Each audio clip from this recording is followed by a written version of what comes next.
우리는 지금까지 누가복음 말씀을 통해서 예수님께서 공생의 사역에 힘쓰는 모습을 살펴보고 있습니다.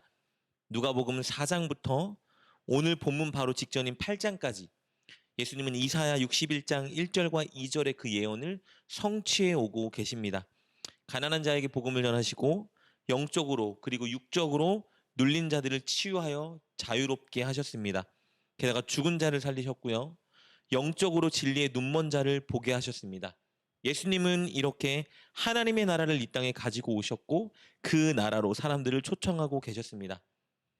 오늘 본문에서는 예수님께서 당신께서 하신 이 일들을 이제 제자들이 해보라고 그들에게 실습을 요청하십니다. 예수님께서 가지고 오신 하나님의 나라를 제자들이 전하고 그들을 치료해주며 그들을 하나님의 나라로 초청하라 명령하십니다. 즉 예수님께서 제자들에게 마을에 가서 병든 자와 귀신 들린 자를 고쳐주고 그들에게 하나님 나라를 전파하고 오라는 사명을 주십니다. 그러나 그 일을 그냥 하라고 내모신 것이 아니라 당신께서 가지고 계신 능력을 그들에게 주시며 그들을 파송하십니다. 1절과 2절 말씀입니다. 예수께서 12제자를 불러 모으사 모든 귀신을 제어하며 병을 고치는 능력과 권위를 주시고 하나님의 나라를 전파하며 앓는 자를 고치게 하려고 내보내시며. 예수님이 제자들을 이렇게 파송하신 이유는 나중에 예수님께서 십자가에서 죽으시고 부활 승천하신 후에 이제 이 일들을 제자들이 해야 되는 일들이었기 때문입니다. 그 일을 당신과 함께 계실 때 미리 그들에게 경험하게 하려고 그들을 파송하시는 겁니다. 예수님은 그래서 제자들에게 당신의 능력과 권위를 주시고 그들을 마을로 파송하십니다.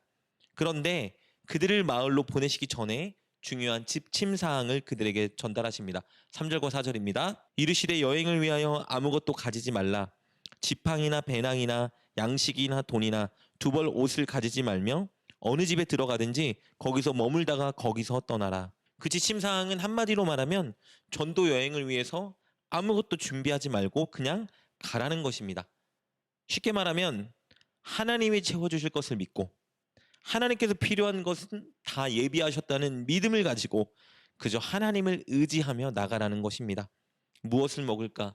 무엇을 입을까? 어느 곳에서 잘까? 그런 것들 준비하고 염려하지 말고 물질을 의지하지 말고 하나님만 의지하라는 것이죠. 우리는 이미 씨 뿌리는 자와 네 가지 땅의 비유를 통해서 가시떨기 같은 자에 대해 살펴보았습니다. 그런 사람은 예수님의 말씀을 들었으나 이생에 대한 염려와 재물의 문제로 인해서 말씀에 순종하지 못하고 열매 맺지 못하는 자였죠. 예수님은 제자들이 가시떨기 같은 자와 되지 않기를 원하셨습니다. 좋은 땅과 같은 자가 되기를 원하셨어요. 예수님은 제자들이 가시떨기를 가진 땅과 같은 자가 된다면 물질의 문제 때문에 그리고 이 땅에서 살아갈 때 형편의 문제 때문에 말씀을 버리고 하나님께 순종하지 못할 것을 염려하셨습니다. 그래서 그것을 뛰어넘는 자가 되기를 원하셨습니다. 그리하여 그저 하나님이 채워주실 것을 믿고 하나님께서 필요한 것을 예비하신 것을 신뢰하고 그저 하나님 나라를 전파하기 위해 나가라고 명령하고 계신 겁니다. 여러분, 우리가 어떻게 하면 물질을 의지하지 않고 하나님만 의지하는 자가 될 수 있을까요? 이 땅에서 먹고 살 염려와 근심을 떨쳐버리고 어떻게 하면 하나님 말씀에 온전히 순종하는 자가 될 수 있을까요? 그것은 하나님이 채워주실 것을 믿고 순종해 봤더니 정말 하나님께서 예비하시고 채워주시는 것을 경험해야 가능해지는 이야기입니다. 하나님이 채워주실 것을 믿고 책임져 주실 것을 기대하고 일단 순종해 보아야 하는 것입니다.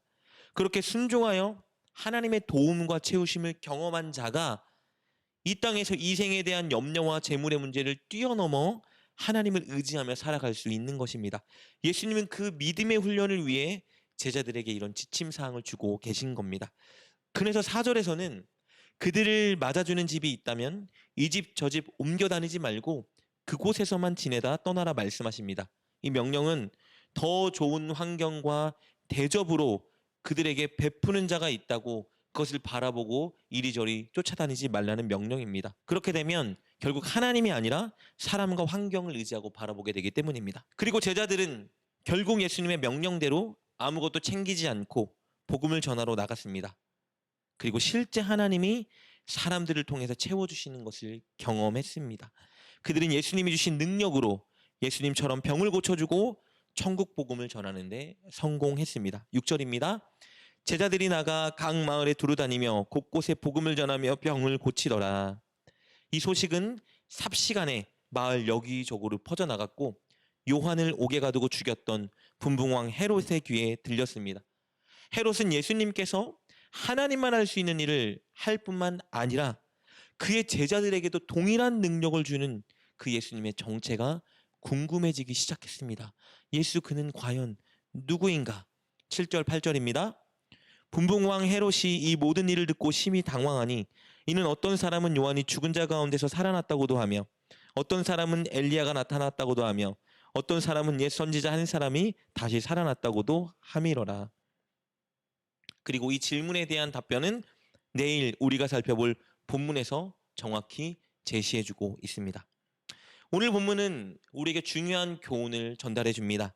우리는 가시떨기 같은 사람이 아니라 좋은 땅과 같은 사람이 되어야 한다는 교훈입니다. 이 땅을 살아가며 마주치는 여러 문제와 염려 때문에 말씀 순종하기를 멈추는 자가 되면 안 됩니다. 특히 돈 문제 때문에 예수님 말씀에 순종하기를, 우리의 사명을 이루기를 지체하거나 포기하면 안 됩니다. 우리는 좋은 땅처럼 끝까지 인내하며 예수님 말씀에 순종해야 합니다. 어떻게 하면 그렇게 살아갈 수 있습니까? 그 비결을 오늘 본문이 말해줬죠. 하나님이 채워주실 것을 믿고 하나님이 예비하셨다는 것을 신뢰하고 하나님 말씀을 순종해 보는 것입니다.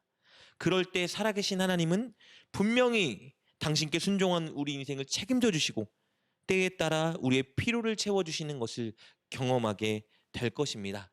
사랑하는 여러분, 많은 염려로, 특히 물질의 문제로 어려움에 처해 계십니까? 예비하고 채워주실 하나님을 신뢰하며 기대하십시오. 그리고 우리에게 주신 사명, 우리에게 원하시는 그 일에 믿음으로 순종하십시오. 그렇게 하여 가시덤불 같은 자가 아니라 좋은 땅이 되기 위해 노력하며 하나님의 사명을 온전히 이뤄 많은 열매 맺는 여러분 되시길 주님의 이름으로 축복합니다. 기도하겠습니다. 하나님, 우리의 하늘 아버지가 되어 우리를 자녀 삼아 주시니 감사합니다. 늘 하나님께서 우리 인생을 책임지시고 가장 좋은 길로 인도해 주신다는 것을 신뢰하는 우리가 되게 하여 주옵소서. 이 생의 염려와 돈 문제로 하나님 말씀에 순종하기를 포기하지 않게 하옵소서. 어떤 상황 속에서도 하나님의 인도와 채우심을 기대하며 하나님 말씀에 순종하는 우리가 되게 하여 주옵소서. 예수님의 이름으로 기도드립니다. 아멘. 오늘 말씀을 통해 깨닫고 결단한 것은 무엇입니까? 그것을 붙들고 하나님께 기도합시다. 그리고 그렇게 실천하며 하루를 살아가는 여러분 되시길 주님의 이름으로 축복합니다.